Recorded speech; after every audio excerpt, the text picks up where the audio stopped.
चलिए, good morning आप सभी को। आज हम बात करते हैं डिसीजन मेकिंग में इंपॉर्टेंस की। ठीक है, निर्णय लेने का प्रबंध में महत्व। निर्णय लेने का प्रबंध में महत्व।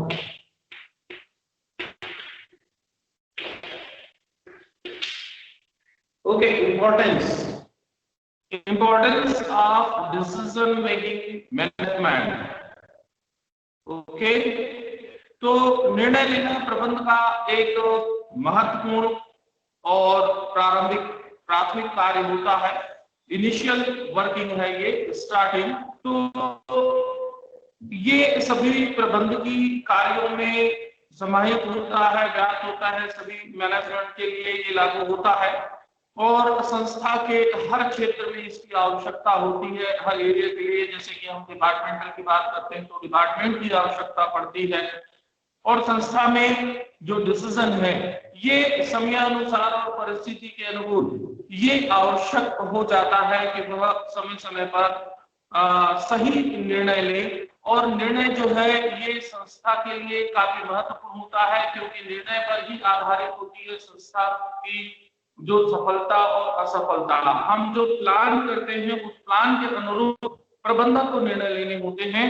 तो एक प्रबंधक जो होता है वो हर स्थिति में, या कहें स्टेप बाय स्टेप, प्रत्येक प्रकार से वो अपने निर्णय लेता रहता है और उसको निर्णय लेना होता है। चाहे वह प्रोडक्शन से संबंधित हो, चाहे वह एम्प्लॉय के लिए हो, या कोई भविष्य में जो प्लान करना हो, भावी नियोजन बनाना हो, फ्यूचर प्लानिंग करना हो, या किसी से भी संबंधित हो सकता है। आपका मैन्युफैक्चरिंग से रिलेटेड हो, सेल से हो, परचेज से हो। ठीक है, तो इस तरीके से उसको प्रबंधक को निर्णय लेने पड़ते हैं। और व्यवसाय छोटा हो या बड़ा, ये यहाँ पर मैटर नहीं करता है, क्योंकि ये स्थितियां जो हैं वह परिवर्तित होती रहती हैं और उसके अनुकूल ही, परिस्थितियों के अनुसार ही उसको निर्णय लेने होते हैं। तो कर्मचारियों में परिवर्तन होता रहता है, अनेक घटनाएं घटित होती रहती हैं। ठीक है, जो आकस्मिक कैजुअल घटनाएं जो हैं वो घटती हैं, जिस पर प्रबंधक को अपने निर्णय लेने पड़ते हैं। परिस्थिति के अनुसार से उनको निर्णय बदलने भी पड़ सकते हैं। तो व्यवसाय को चालू रखने के लिए निर्णय लेना जो है ये अत्यंत आवश्यक है, काफी इंपॉर्टेंट है। तो यहाँ पर जैसे कि व्यवसायिक प्रबंधक निर्णय लेने वाला पेशेवर व्यक्ति होता है। ये आपके जॉन मैकडोनाल्ड ने कहा है कि व्यवसायिक प्रबंधक निर्णय लेने वाला पेशेवर व्यक्ति है, अर्थात वह समय समय अनुसार पद में और व्यवसाय को सुचारू रूप से संचालन करने के लिए उसको समय और परिस्थिति के अनुसार से निर्णय लेते रहने होते हैं कि व्यवसाय जो है वह उसका संचालन सही तरीके से कर सके। जो उनकी प्लानिंग है, जो ऑब्जेक्ट है, उन ऑब्जेक्ट को वह सफलता से प्राप्त कर सकता हो। तो निर्णय की श्रेष्ठता जो है, या हम कहेंगे उसकी सक्सेस, है ना, और उसकी उत्कृष्टता ये कहें हम, तो ये प्रबंधक की उसकी योग्यता, कैपेबिलिटी पर निर्भर करता है, उसकी एजिबिलिटी पर निर्भर करता है कि व्यवसाय की सफलता जो है वह किस तरीके से उस पर निर्भर करता है। यानी कि हम कहते हैं कि यदि निर्णय अच्छे होंगे तो उसमें उसका रिजल्ट भी उसी तरीके से उतना ही अच्छा प्राप्त होगा। तो प्रबंधक की ये कहें कि लायबिलिटी बन जाती है, उसकी रिस्पॉन्सिबिलिटी बन जाती है, और उसके सामने ये परिस्थिति रहती है कि वह निर्णय जो है समय और अनुकूलतम, समय अनुकूलतम यानी समय अनुसार और परिस्थिति जन्य आधार पर वह व्यवसाय के लिए, उसको सफल करने के लिए निर्णय लेता रहे। तो प्रबंधक और निर्णय ये एक दूसरे से संबंधित हैं, हम ये कह सकते हैं, और उन्हें एक दूसरे से अलग करना संभव नहीं होता है। ये हमेशा दोनों साथ साथ चलते हैं। तो निर्णय प्रबंध का पर्यायवाची है, आप ये भी कह सकते हो, है ना। तो इंपॉर्टेंस जो डिसीजन मेकिंग है ये क्लियर हो जाता है यहाँ पर कि भाई किस तरीके से इसको लिए जाए निर्णय जो है वो काफी महत्वपूर्ण हो जाते हैं। जैसे कि पीटर एफ ड्रकर जो हैं, इन्होंने ये कहा कि एक प्रबंधक जो कुछ भी करता है वह निर्णयन के द्वारा ही करता है। एक प्रबंधक जो कुछ करता है वह निर्णयन के द्वारा ही करता है। अर्थात प्रबंधक जो है, जो कार्य करता है, जो डिसीजन लेता है, वह निर्णय के आधार पर ही करता है। वो व्यवसाय की समीक्षा करता है, परिस्थितियों की समीक्षा करता है, घटनाओं को अवलोकन करता है और उसके आधार पर वह निर्णय लेता है। तो चाहे वह नियोजन करे, संगठन को संचालित करे, उसकी संरचना करे या उसके विकास के लिए काम करे, कर्मचारियों की नियुक्ति करे या किसी को आदेश देता हो, ऑर्डर पास करता हो, उसका नियंत्रण करता हो, तो सभी दशाओं में उसे निर्णय लेने पड़ते हैं। तो प्रबंध को सदैव एक निर्णय लेने की प्रक्रिया हम मान सकते हैं। यहाँ पर management is always a decision making process, यानी कि ये हमेशा एक प्रक्रिया है जो डिसीजन जो है वो लेते रहते हैं, जैसे कि हमने पिछली क्लास में इसके बारे में चर्चा की है। अब यहाँ पर हम देखते हैं कि इसकी महत्ता क्या है, इंपॉर्टेंस क्या है, निर्णय का महत्व जो है वह क्या होता है। तो प्रबंध के आधार पर कार्यों का निष्पादन, पहला ये हो जाता है प्रबंध के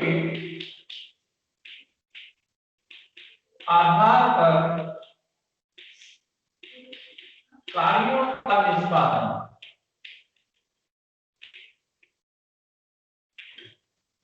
okay,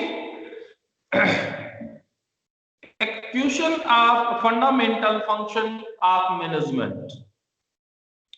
Executions of fundamental function of management. तो प्रत्येक प्रबंधक को अपना कार्य पूरा करने के लिए निर्णय लेना पड़ता है, चाहे वह प्लानिंग से संबंधित हो, चाहे वह ऑर्गेनाइजेशन से संबंधित हो, चाहे मोटिवेशन से हो, चाहे कंट्रोलिंग से हो, ये किसी से भी संबंधित हो सकता है। तो बिना निर्णय किए वह अपने कार्यों को पूरा नहीं कर सकता है, कंप्लीट नहीं कर सकता है। तो निर्णय के अभाव में, कहें कि उसकी कमी में जो डिसीजन ली गई है या जो डिसीजन लेने के अभाव में प्रबंध के आधारभूत कार्यों का निष्पादन नहीं किया जा सकता है, यानी कि प्रबंध में उसके कार्यों को सही तरीके से संचालित नहीं किया जा सकता।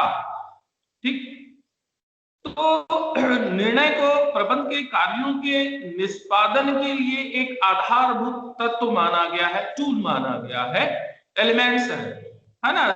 और निर्णय को प्रबंध का असमानार्थक भी माना जाता है। तो प्रबंध के कार्यों को पूरा करने के लिए निर्णय के जो महत्व है वह काफी इंपॉर्टेंट हो जाता है। और इसके अंतर्गत ही हम देखें, इसके अंतर्गत हम देखें तो उसमें क्या चीजें आ जाती हैं, आपकी नियोजन, प्लानिंग, ओके, नियोजन आ जाता है आपका, दूसरा संगठन, ऑर्गेनाइजेशन, ओके, आपका अभिप्रेरण, मोटिवेशन, समन्वय, कोऑर्डिनेशन,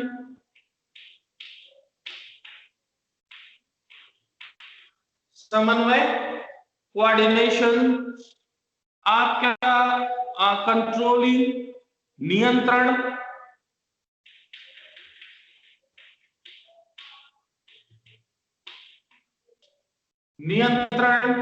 और आपका जो निर्णयन है, डिसीजन, नियंत्रण और डिसीजन, ये सब कुछ आ जाता है। तो ये 5 मुख्य बातें जो कि प्रबंध के आधार पर जो कार्यों को निष्पादित किया जाता है, इसके अंतर्गत ये 5 मुख्य बिंदु हैं, प्लानिंग, ऑर्गेनाइजेशन, मोटिवेशन, कोऑर्डिनेशन और आपका कंट्रोल। ये 5 पार्ट जो है वो काफी इंपॉर्टेंट हो जाते हैं। जैसे कि प्लानिंग है तो नियोजन के अंतर्गत उपक्रम की जो स्थापना है, यानी कि जब प्लान किए जाते हैं तो उसकी एस्टेब्लिशमेंट जो है, उसका आकार, एरिया, ठीक है, कि भाई उसका आकार किस तरीके से होगा, उसमें कैपिटल की जो क्वांटिटी है वो क्या होगी, पूंजी की मात्रा क्या होनी चाहिए, किस किस्म से वह प्रोडक्शन करता है यानी उत्पादन की मात्रा क्या है, किस्म क्या है, कौन सी चीज वस्तुओं का उत्पादन कर रहा है, बाजार का क्षेत्र, उसमें मार्केटिंग जो एरिया है वो क्या होंगे उसके लिए। तो इसके बारे में निर्णय करना काफी महत्वपूर्ण हो जाता है ये प्लान के साथ। तो प्लान जो किए गए हैं उसके आधार पर ये निर्णय लेना काफी महत्वपूर्ण है। और इसके बिना जो है वो व्यवसाय का स्टेबल भी नहीं कर सकते कि भाई यदि मान लीजिए कोई व्यवसाय चालू करना हो, प्रारंभ करना हो, तो ये मुख्य बातें हो गई कि भाई जो व्यवसाय चालू किए गए हैं तो उसमें किन चीजों का प्रोडक्शन हो रहा है, उसकी मार्केट एरिया क्या होगी, वह किस किस्म का उत्पादन कर रहा है, उसकी बाजार की स्थिति क्या होगी, उसमें पूंजी कैपिटल कितनी लगाई जाएगी, ये काफी महत्वपूर्ण हो जाते हैं यहाँ पर। अर्थात हम ये कह सकते हैं कि भविष्य में जो फ्यूचर में इन कार्यों को किस प्रकार से किया जाएगा इस संबंध में निर्णय लेना होता है नियोजन के आधार पर, अर्थात प्लानिंग के आधार पर एक प्रबंधक को निर्णय लेने होते हैं। तो इस प्रकार से जो प्लानिंग है एक प्रकार का निर्णयन ही है और निर्णयन के बिना नियोजन जो है यह संभव नहीं है। अर्थात हम ये कहेंगे डिसीजन के बिना प्लानिंग जो है वो पॉसिबल नहीं है। तो योजना कितना प्रभावी होगा ये निर्णय डिसीजन पर डिपेंड करता है और उसके आधार पर प्रबंधकीय निर्णय जो है उसकी गुणवत्ता जो उसकी क्वालिटी जो है वह उस पर निर्भर करती है। दूसरा हम आते हैं ऑर्गेनाइजेशन। ऑर्गेनाइजेशन मतलब कि संगठन। संगठन लोगों का समूह होता है। तो संगठन के संबंध में इसका ढांचा जो है अर्थात जो व्यवसाय है या जो प्लान किए गए हैं उसके अंतर्गत ऑर्गेनाइजेशन संगठन का ढांचा किस तरीके से होना चाहिए, उसमें वर्क डिस्ट्रीब्यूशन होना चाहिए यानी काम का विभाजन कैसा हो और अधिकार क्या होने चाहिए, राइट्स क्या होने चाहिए, लायबिलिटीज क्या होनी चाहिए, किस प्रकार से उनको लायबिलिटी सौंपी जाएंगी, उनको अधिकार दिए जाएंगे कर्मचारियों को। कर्मचारी जो है वो अपने आपसी संबंधों को किस तरीके से स्थापित करते हैं, कार्यों को करने के लिए वह किस तरीके से निर्णय लेता है, यह इंपॉर्टेंट हो जाता है यहाँ पर। तो ये हुआ आपका ऑर्गेनाइजेशन संगठन की बात। तीसरी बात हम आते हैं मोटिवेशन, अभिप्रेरण। जैसे कि नाम से स्पष्ट हो गया है अभिप्रेरण, अभिप्रेरित करना, मोटिव करना है ना, किसी कार्य को करने के लिए उसको प्रेरित करना। तो यहाँ कोऑर्डिनेशन जो है प्रबंध को सॉरी अभिप्रेरण की बात कर रहे हैं तो इसके अंतर्गत प्रबंधक के अनेक निर्णय होते हैं जैसे कि फाइनेंस से है आपका है ना, वित्तीय और अवित्तीय, मौद्रिक या अमौद्रिक। ठीक है, तो फाइनेंशियल अभिप्रेरणाएं मतलब कि इसमें उनका अनुपात क्या होना चाहिए, रेशियो क्या होना चाहिए, किस समय कौन सी अभिप्रेरण जो है वो अधिक कारगर होगा यानी कि सुटेबल होगा, मोटिवेशन कौन सी मोटिवेशन जो है और वित्तीय जो अभिप्रेरणाएं हैं वो कर्मचारियों के लिए काफी होता है। तो इस से ये आपके मोटिवेशन जो है, मोटिवेशन एंड डिसीजन मेकिंग ये काफी महत्वपूर्ण हो जाता है। In motivation different type of decisions have to be taken in relation to the behavior of employee, like what type of incentive is request, what should be the proportions of monetary and non-monetary incentives। तो ये आपका अभिप्रेरण motivation ये काफी महत्वपूर्ण हो जाता है। Motivation के बाद हम आते हैं कोऑर्डिनेशन, समन्वय। तो जिस तरीके से कहते हैं कि कोऑर्डिनेशन नहीं होगा तो भाई कार्य अच्छे नहीं होंगे, कोऑर्डिनेशन बहुत जरूरी हो जाता है। ठीक है, तो कोऑर्डिनेशन के बिना किसी भी चीज को हम पूरा नहीं कर सकते हैं। तो कोऑर्डिनेशन काफी महत्वपूर्ण होता है। तो प्रबंधक को जो विभिन्न विभाग होते हैं, जो कर्मचारी हैं, इनके बीच इनके कार्यों का समन्वय करना, इनके बीच में तालमेल बिठाना ये काफी महत्वपूर्ण है क्योंकि इसके बिना वह निर्णय नहीं ले सकता है। तो निर्णय लेने के लिए ये यहाँ पर काफी महत्वपूर्ण हो जाते हैं कोऑर्डिनेशन में। तो कोऑर्डिनेशन एंड डिसीजन मेकिंग यानी कि for making coordination between activities of different departments and individuals, यानी विभागीय और व्यक्तिगत रूप से कार्यों में समन्वय स्थापित करना ये काफी महत्वपूर्ण है।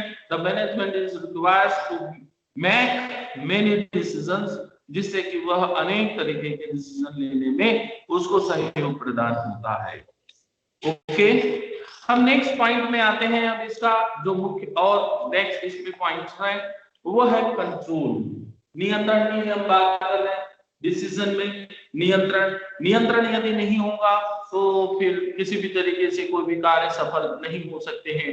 हम प्लान करते हैं, प्लान को किस तरीके से किए जाएंगे, कैसे किए जाएंगे, कब करेगा, कौन करेगा, कहाँ करेगा, किस तरीके से करेगा, इन सारी चीजों का निर्णय लेना प्रबंधक को महत्वपूर्ण हो जाता है। तो कौन सी तकनीक यानी कि कौन सी टूल्स अपनाई जा रही है, किस तरीके से किस समय काम लेना है, क्या उसमें सुधारात्मक कार्यवाही की जाएंगी, क्या उसमें सजेशंस की आवश्यकता है, क्या उसमें किसी प्रकार की कोई सुधार की आवश्यकता है, इन सब बातों को संबंध में प्रबंधक को निर्णय लेते होता है। ओके, तो ये फर्स्ट पॉइंट के आधार पर हम इतनी बात यहाँ पर होती है और ये पॉइंट जो है यहाँ पर क्लियर होता है। हम दूसरे पॉइंट पर आते हैं।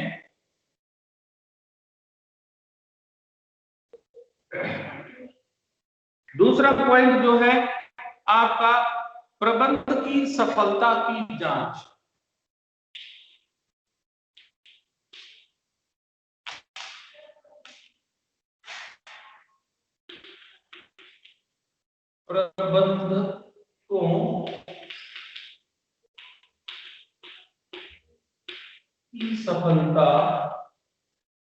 प्रबंधकों की सफलता की जांच। अब जैसे प्रबंधकों की सफलता की जांच है ना, तो एलोकेशन ऑफ मैनेजरिकल सोर्सेस। अब यहां पर हम ये देखते हैं कि ये क्या है प्रबंधकों के लिए।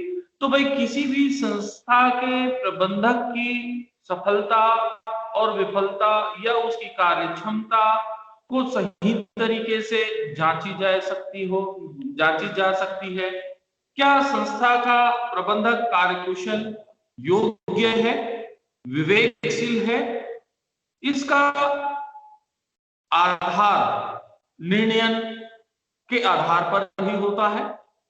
तो प्रबंधक जितना उत्तम निर्णय लेगा, अर्थात प्रबंधक जितनी अच्छे डिसीजंस लेंगे, जितना अच्छा वह निर्णय लेता है, उतने ही अच्छी तरीके से संस्था जो है अपने लक्ष्यों को प्राप्त कर सकता है उसी आधार पर। तो यह डिपेंड करता है प्लान पर और प्रबंधक के विवेक पर, उसकी योग्यता पर, उसकी एलिजिबिलिटी पर, ठीक है, उसकी कार्यशैली पर कि वह किस तरीके से करता है। तो उसे उसकी सफलता कितनी मिलेगी, कब मिलेगी, कैसे मिलेगी, किस तरीके से मिलेगी, ये एक प्रबंधक के विवेकशीलता पर, उसकी एलिजिबिलिटी पर, उसके एक्सपीरियंस पर ये डिपेंड करता है और उसके फ्यूचर प्लान्स पर, उसकी दूरदर्शिता पर कि वह किस तरीके से निर्णय लेता है। तो यदि प्रबंधकों द्वारा किए गए निर्णयों से संस्था को कोई हानि होती है तो वो असफल प्रबंधक माना जाएगा, असफल प्रबंधक कहलाएगा। तो इस प्रकार से प्रबंधकों को उसकी क्षमता के अनुसार से निर्णयों की उसकी गुणवत्ता जो है वह झलकती है, यानी उसकी कैपेबिलिटी जो है वह इससे स्पष्ट होता है। नेक्स्ट हम आते हैं संगठन के लक्ष्यों की प्राप्ति के लिए।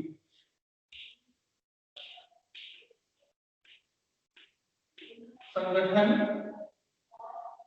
के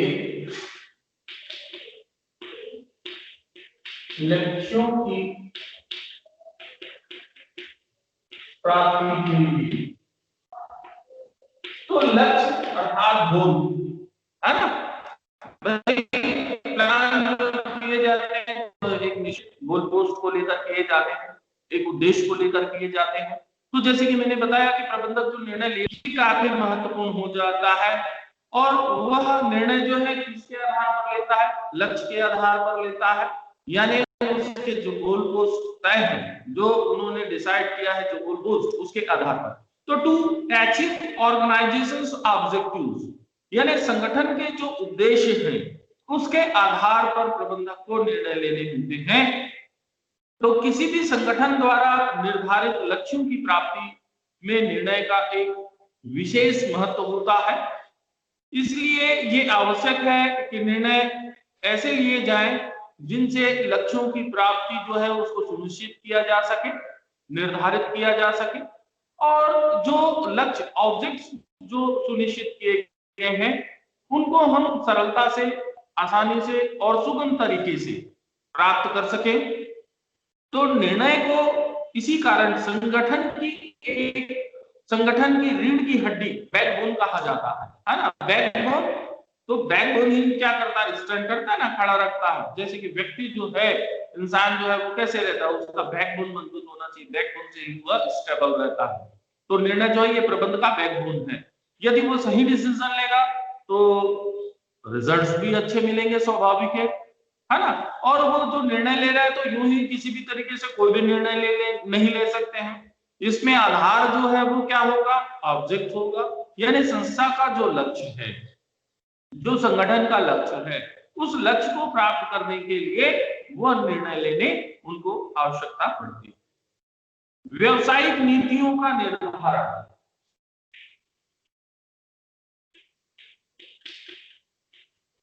व्यवसायिक नीतियों का निर्धारण, okay. To establish business policies, to establish business policies. Business policies की जब हम बात करते हैं, यानी व्यवसायिक नीतियों के बारे में बात करते हैं, तो व्यवसायिक नीतियों के निर्धारण में भी ये काफी महत्वपूर्ण है निर्णय। इन नीतियों के निर्धारण में प्रबंधकों को अनेक निर्णय लेने पड़ते हैं। मैनेजमेंट को काफी डिसीजन लेनी होती है, जैसे उन्हें जो पॉलिसीज हैं उसको विस्तार करना है, यानी कि उसको फैलाना है, बढ़ाना है, ठीक है।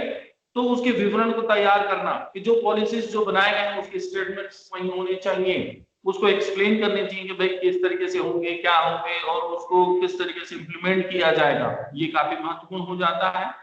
तो विवरणों में जो विभिन्न डिपार्टमेंट हैं, विभाग, उसके सब डिपार्टमेंट, इनके उद्देश्य और कार्य, ये दो बहुत महत्वपूर्ण होंगे, ऑब्जेक्ट और वर्क।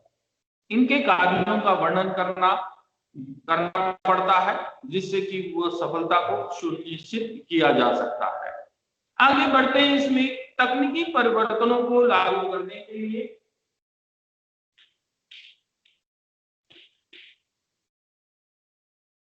तकनीकी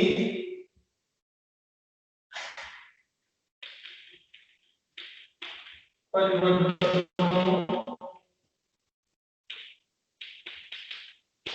को लागू करने के लिए,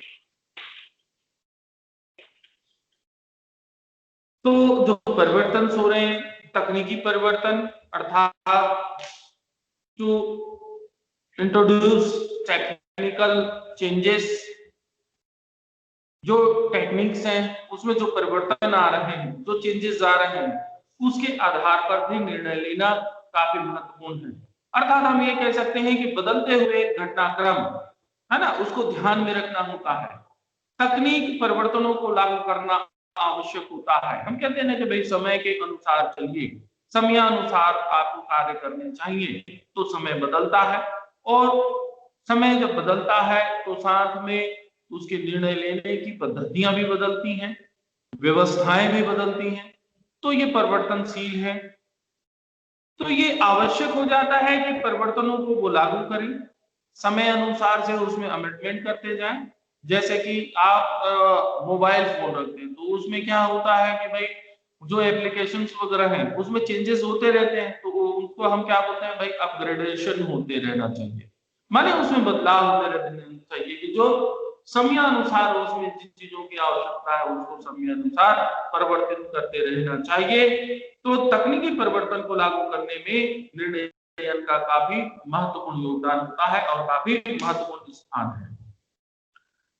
निर्णय का व्यापक क्षेत्र, निर्णय का व्यापक क्षेत्र,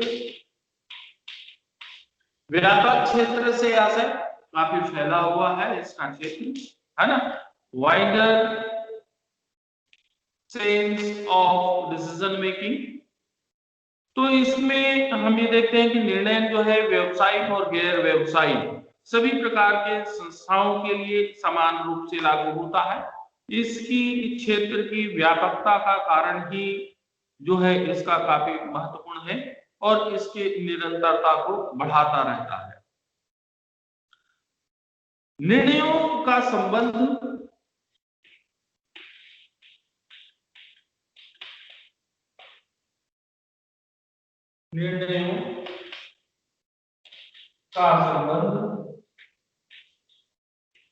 निर्णयों का संबंध रिलेशन ऑफ डिसीजन, अधिकांश निर्णयों का संबंध जो है वो संगठन के अस्तित्व से बनता है और उसको बनाए रखता है, तो उससे सफलता और समृद्धि यह स्थापित होती है।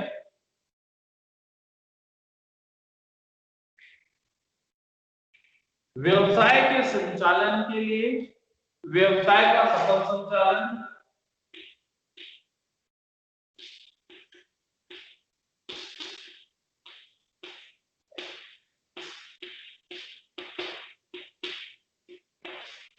निर्णय जो है उसका आधार ही है, तो ये काफी महत्वपूर्ण है व्यवसाय के संचालन के लिए। सक्सेसफुल रनिंग ऑफ बिजनेस, किसी भी व्यवसाय को सफलतापूर्वक चलाने के लिए निर्णय की अत्यंत आवश्यकता होती है, काफी महत्वपूर्ण होता है। बिना निर्णय के वो संस्था का संचालन करना संभव नहीं है।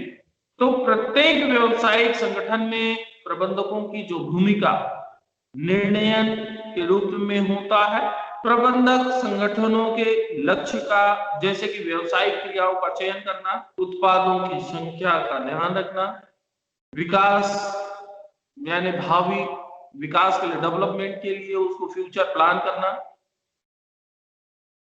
प्रॉफिटेबिलिटी या लाभदायकता को ध्यान में रखना, बाजार का हिस्सा यानी मार्केट पार्ट रहेगी।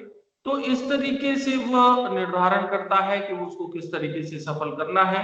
तो लक्ष्यों की प्राप्ति के लिए मार्गों और उनके साधनों की रूपरेखा तय करना, एक फ्रेमवर्क तैयार करना होता है। तो विभिन्न क्रियात्मक क्षेत्र जैसे कि आपका देखिए कि विपणन है, उत्पादन है, वित्त है, सेवा वर्गीय है, लेखांकन है, इन सभी के संबंध में अपनाई जाने वाली जो नीतियां हैं उसका निर्णय लिया जाता है। तो यदि व्यवसाय की विभिन्न समस्याओं के बारे में निर्णय ना लिए जाए तो व्यवसाय का सफल संचालन संभव नहीं है। आप दो शब्दों में इसको इस तरीके से हम यहाँ पर अभिव्यक्त कर सकते हैं। क्या? यदि व्यवसाय की विभिन्न समस्याओं के बारे में निर्णय ना लिए जाएं तो व्यवसाय का सफल तरीके से संचालन नहीं किया जा सकता है। अर्थात निर्णय जो है व्यवसाय के लिए काफी महत्वपूर्ण होता है। इन बातों से यह स्पष्ट होता है कि व्यवसाय में निर्णय जो है वो काफी महत्वपूर्ण है। इसके बिना व्यवसाय को सफल नहीं बनाया जा सकता। गोल पोस्ट जो है उसको अचीव नहीं किए जा सकते हैं। लक्ष्य का जो निर्धारण है, तो लक्ष्य के निर्धारण के अनुसार से उसमें निर्णय जो है वह काफी महत्वपूर्ण होता है। तो ये आज हम इंपॉर्टेंस की बात किए। नेक्स्ट डे हम बात करेंगे निर्णयों के प्रकार। ओके।